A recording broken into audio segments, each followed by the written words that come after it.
got like 8 inches of snow yesterday. The only reason I'm filming this part is because I'm going to do an introduction to how the heater works, and I just did a fairly short trip.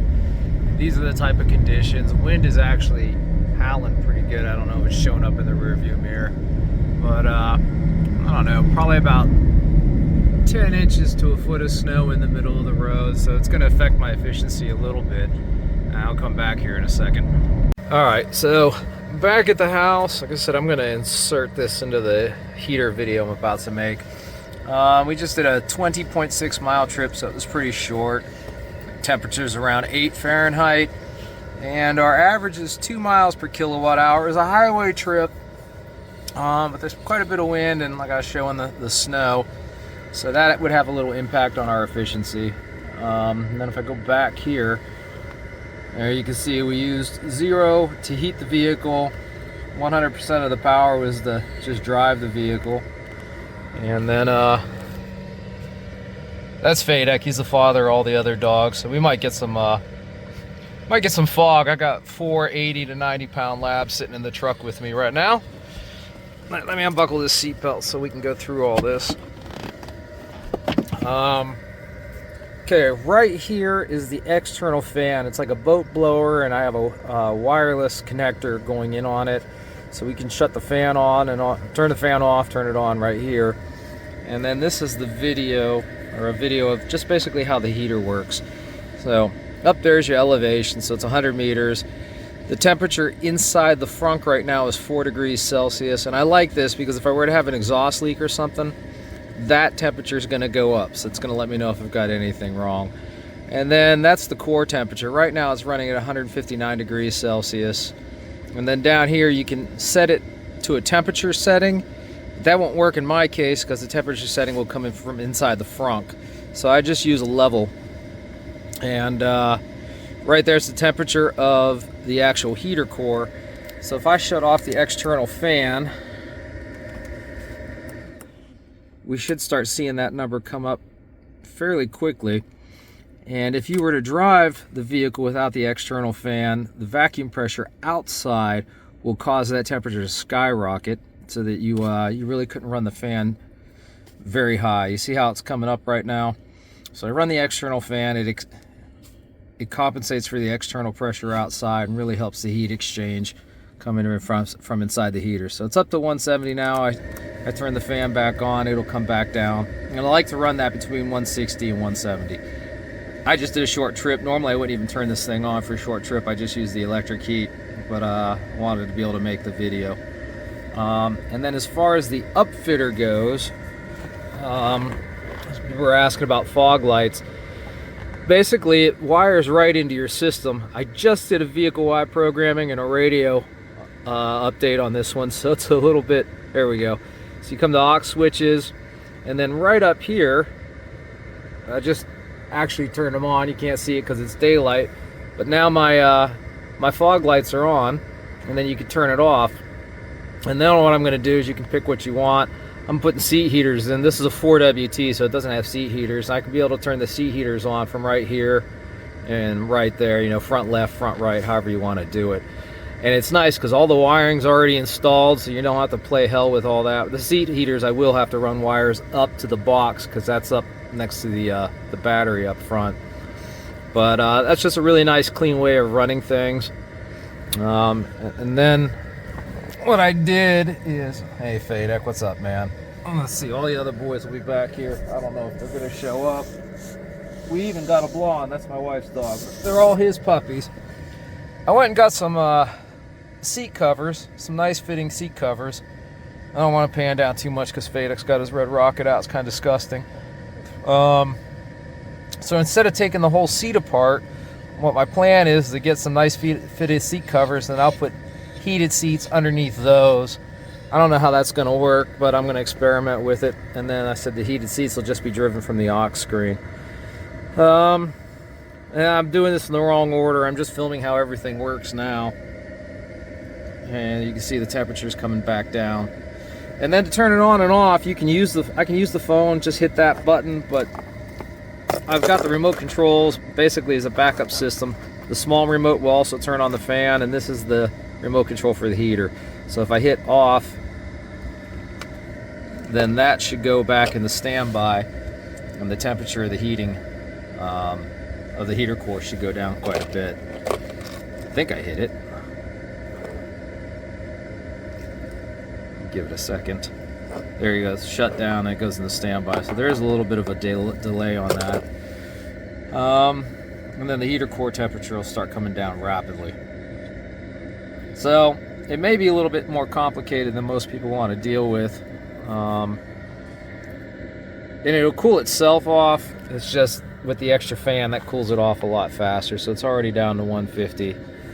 And I'm just going to shut the fan off and then put the truck away, and then I'll probably this weekend film the rest of this video. So it's going to be a little out of sequence.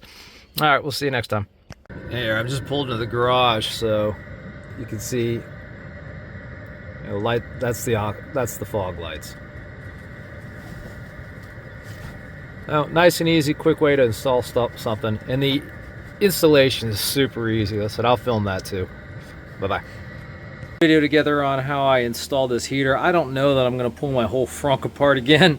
It's kind of a pain in the butt, but I will pull my wife's frunk apart and show you where the ducting goes on hers anyway.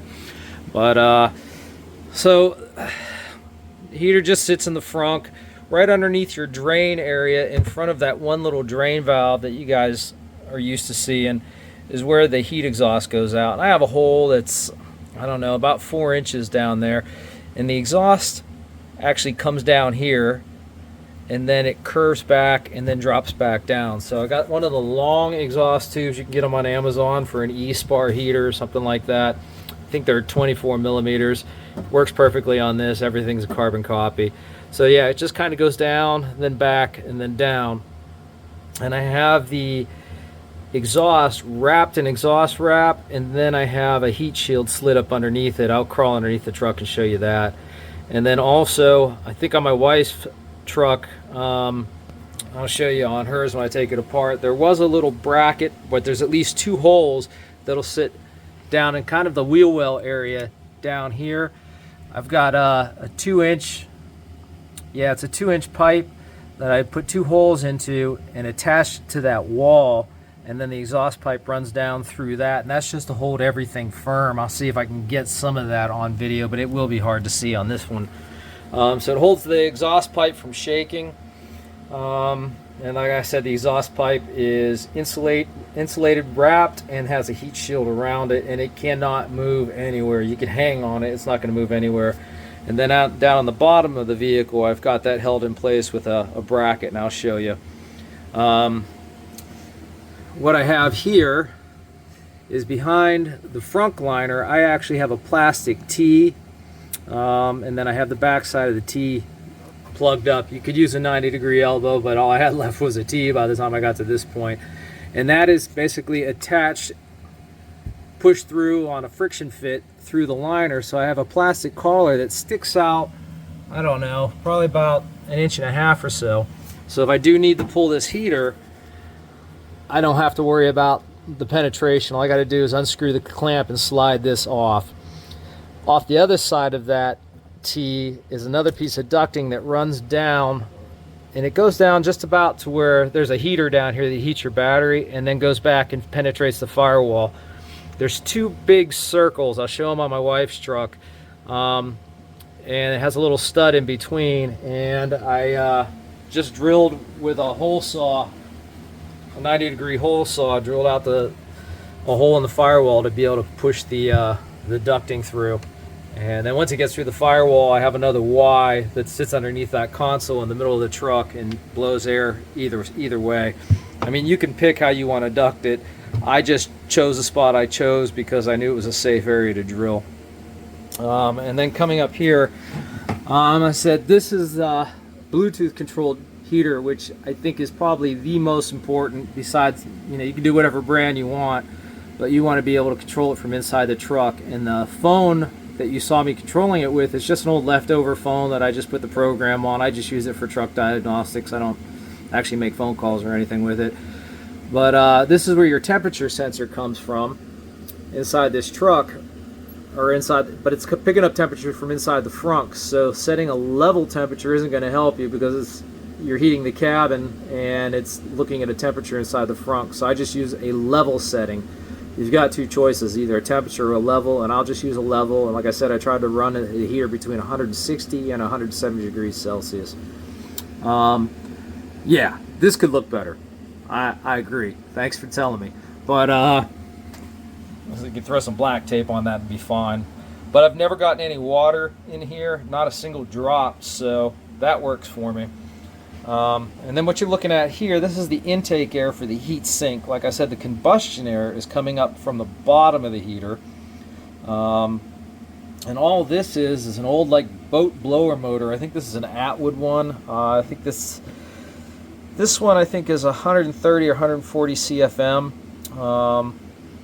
And I turn this on remotely. You saw that button inside. That leads to this.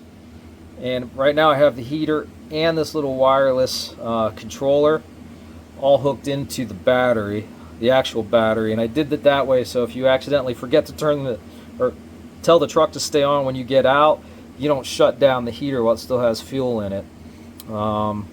It's got an upfitter in this truck, and you could run it off the upfitter, but there's a high risk that you'll mess something up one day getting out of the truck. But this intake air, like I said, it's just a blower motor. And if you look down there, you can see it just spins a little prop. And these things are cheap. Let me see. And then further down, I'm going to try to get you down there to see it. You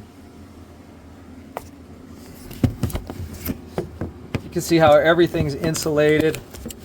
Every wire has insulating wrap on it.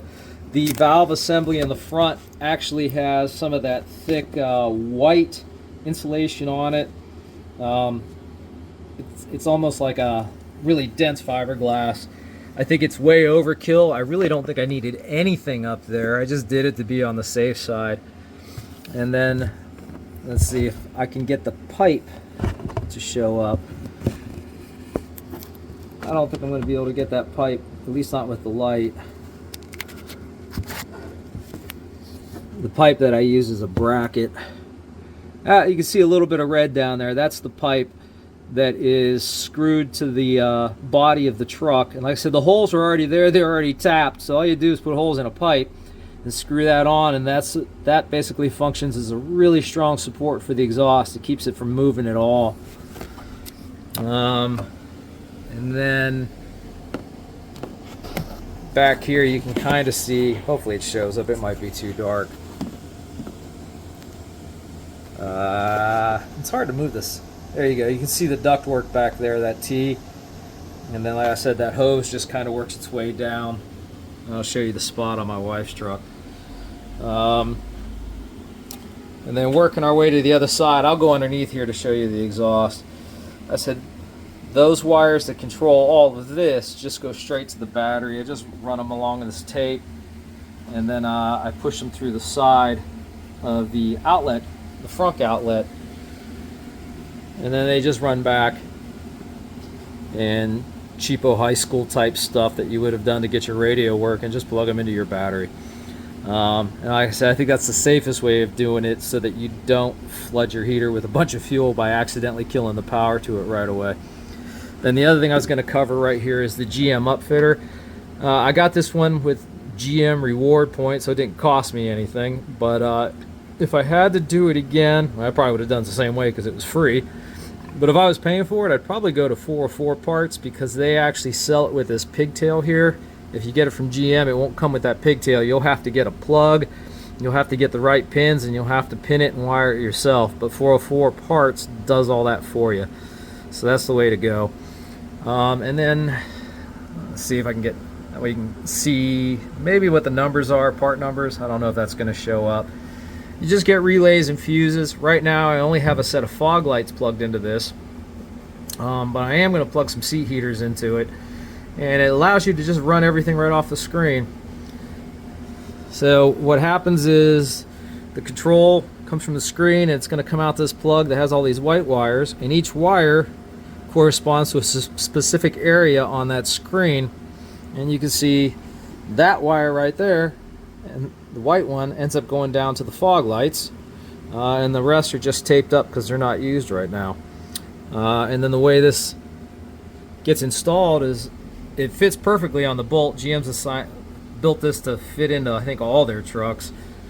And then you have another plug right there. That's basically coming from the data switching inside, and you just plug that into that and it works. It's that easy. The kit comes with these studs right here and this crossbar, and it comes with a 200 amp and a 60 amp fuse. The 60 amps in, the 200 amp would go next to it, but that's mainly for if you've got a plow truck or a winch. I don't think it's something you're going to want to run on an EV. 200 amps is a lot of power to push through the system. DC converter won't even keep up with that. So yeah, really easy to do. And like I said, the heater, I just have a little notch cut out there so it doesn't hurt the wire as bad, doesn't pinch it as bad. And then I'll get underneath and show you where the exhaust is. I'm getting too old for this crap. Real quick, the lights. Those are the fog lights. I mounted them off center from where the bracket goes, and then that bracket actually just screws up into a screw that's already there. So I mean, like I said, this was really easy. Yeah, that screw's already there. It's already got a hole in it. You just screw them in there, and the actual louver line holds them in place for like the perfect level for me. So man, it just doesn't get easier. Let me see if I can crawl underneath this thing and get a picture of that. All right, so that's the exhaust coming down, and I put this bracket in. Once again, that screw is already there, or the screw is its own screw, but it just threaded perfectly into the hole. It was already there to hold the panel in place, and that holds the bottom in place. And let's see here. You can see about the size of the tube, and then it has the exhaust wrap on the outside, and then a heat shield on the top of that. Like I said, I don't know if that's overkill or not. I'm pretty sure that's overkill on insulating the valves inside. And then it just runs up between the tie rod and the axle, and you can see there's no melting. There's been no issues with any of that. And the problem is trying to get the light to line up at the same place and be able to look at my phone. All right. You can see kind of how I've insulated everything up there, and hopefully it shows up on how the exhaust goes up and then goes forward, then it turns back up and goes into the front. And I think you could probably see the pipe. Let's see if I can try to get the light to hold this. This is a pain in the butt.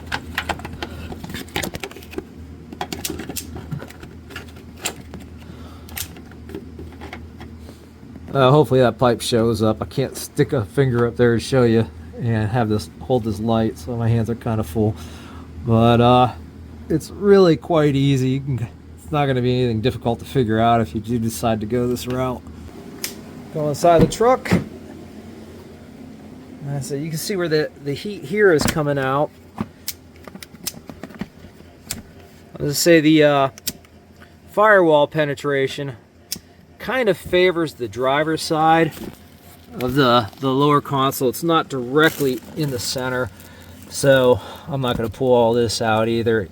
I have a Y going through, the plastic Y goes through the firewall, and then the hose on the other side, same as like the hose coming off the heater, it mounts to that, so that's basically fixed, if that makes sense. And then inside it Ys to the left and to the right, and so that I just have to run some ducting across. And then these are on Amazon. You can get whatever kind you like to close, to basically put a vent on it. And then something else, the intake for your recirculating air is right here. Actually, I'm sitting here touching the fan. So outside air, when you pick outside air, it'll open a massive louver up there, put like a 6-inch by 10-inch hole in and letting that cold air in. But in front of your glove box, if I were to pull this out, you can see where the louver is. Your air filter's in here too, and the intake for the recirc is down here. So a lot of times what I'll do if it gets really cold and my window's fogging up, I'll actually turn on defog, but you have to select something else besides defog. If you, so you know what I'm talking about, you know, just regular defog, but if you select that and recirc, it's still going to open the big old louver and it's going to give you outside air. So the only way to keep it recircing would be select defog, and then either one of these, you know, you can put the air on your face. Let me get rid of these, and then just close the vents up here, and that'll keep it in recirc mode. But the next problem you have by putting it in recirc mode is you're going to fog up even more. And the only reason I do this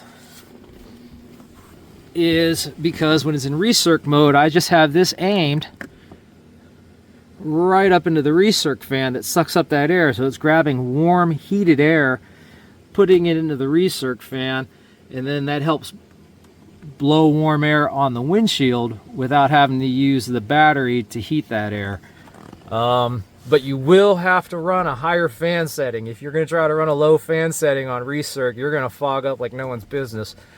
But it's still a lot less energy intensive to run a high fan setting than it is to use the battery to heat all that air coming in. So it kind of allows you to use the diesel heater. It's not the most effective, but it does allow you to use the diesel heater to try to throw some warm air up into the onto the windshield.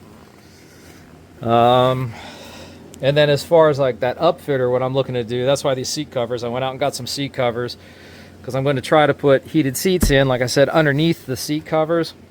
And then actually I'll hit them with a heat gun or hair dryer, and it'll actually kind of shrink wrap them to the seat a little bit, but I don't want to do that until I have the actual heating elements into them.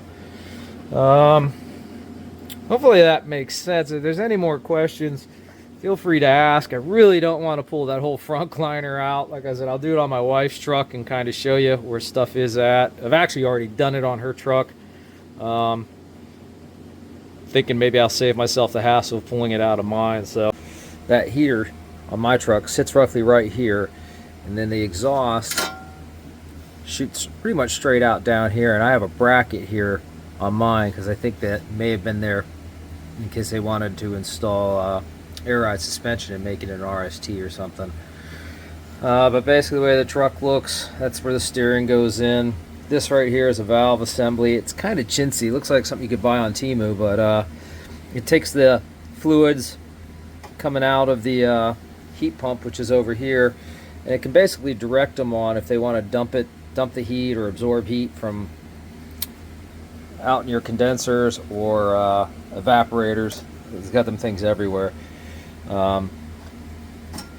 Before it runs it back through the system, if that makes sense. Obviously you're going to use refrigerant in those, but you can still dump heat from fluid up here. And then lots of hoses. The hoses are coolant. These type of hoses are all coolant, and these are refrigerants. The small ones is always the pressure line. This would be the return line. Oh, and then some things for some people that drive this truck. Let me throw this cushion up here because this kind of hurts. If you ever had like a vehicle that won't charge and the heat won't blow, right here is your coolant heater. PTC heater is what it's called. And on mine, I had that issue once, and it was basically, I can't remember, it was either this plug or this plug that wasn't plugged all the way in. It worked its way loose, plugged it back in, and everything was fine. It doesn't mean that's going to fix your problem. I mean, this system could be broke and you're going to have that problem, or it could be something else causing it, but that is something to check if you don't mind pulling all this stuff out. And let's see, on my truck, hopefully we can see down in here, you got those two round things there and a little bolt in the middle, and right there is where the firewall penetration goes in on my truck, right between those, and ducts the hot air into the truck.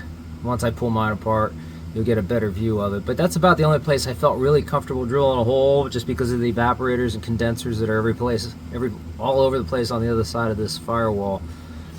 And on this truck, that's the problem. There's the master cylinder and that little computer box right there. Just this guy. That's the problem. That's the ABS module. That thing is literally 6 screws and a plug. But Chevrolet of Fairbanks, not like they're bad people or anything. They've actually always been good people. The service, you know, the parts department's been really good. But you got to wait 2 months to get in there. And that is literally 6 screws and a plug. I think the techs have to change the whole thing, the whole master cylinder. And I've actually got a whole extra part here. But the master cylinder motor assembly is good. It doesn't function anymore because this guy is completely burnt up. And that's what sends the power through. So 6 screws and a plug, and then you've got to get back in and reprogram it. I've got all the diagnostic equipment and the professional subscriptions and stuff like that to knock all that stuff out. So I'll do that myself. But I gotta say, I'm a little disgruntled that I'm paying for and doing the labor on a truck that's under warranty. That's not a really good way to make somebody happy about buying a new vehicle, I gotta tell you. But anyhow, that's a big one for you guys. Maybe when my warranty expires, because, you know, God forbid I should have to do my own work. What I probably am going to do is, you've got 2 coolant lines that run into the heater here, and carries on to heat the battery. And I think I'm going to tap into, I think it's either one I'm touching or the one below it. I got to do some looking up on how that works, and run a EGR cooler right here, just a big EGR cooler on the bottom of the heater, so when the fluid comes out of the heat pump, it'll run over, pick up heat from the EGR cooler, and then dump back into that heater, so that the fluid's already warm and the heater doesn't have to work as hard to keep that battery warm. And that'll actually save quite a bit of power, I think. Listen, I'm not going to touch it until the car's out of warranty.